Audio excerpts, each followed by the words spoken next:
Magandang araw po sa ating lahat at kumusta po kayo at sana po ay nasa mabuti kayong kalagayan.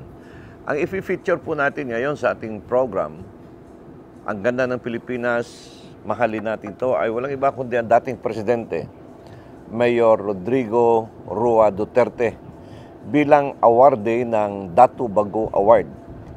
Yung Datu Bago Award historically, binibigay ito sa mga recognized leaders ng Davao City. But by the way, sino ito si Datu Bago? Ito yung nagde-defend nung panahon ng Kastila, isang tribal leader dito sa lungsod ng Davao, na kung saan ay laban sa mga Kastila. At ito po ay nagiging simbolo ng pagkakaisa. Lumalaban para sa lungsod ng Davao bilang isang datu against during the time of Spaniards.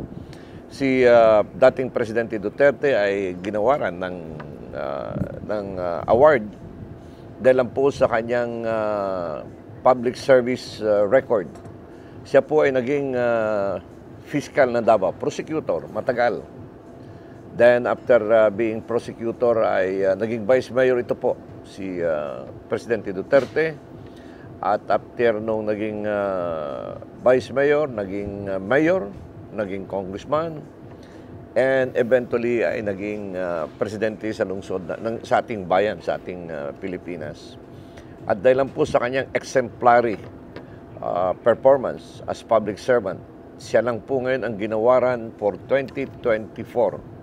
The only awardee na ginawaran ng Datu Bago Award ng lungsod ng Davao. Yung iba ay usually marami sila pinipili, but ito ay special para kay dating mayor, dating presidente ng Pilipinas, Rodrigo Duterte. Hanggat sa muli.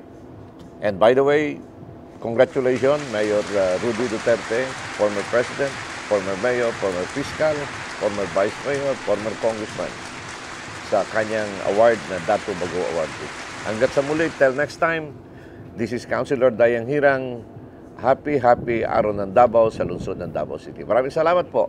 God bless Philippines.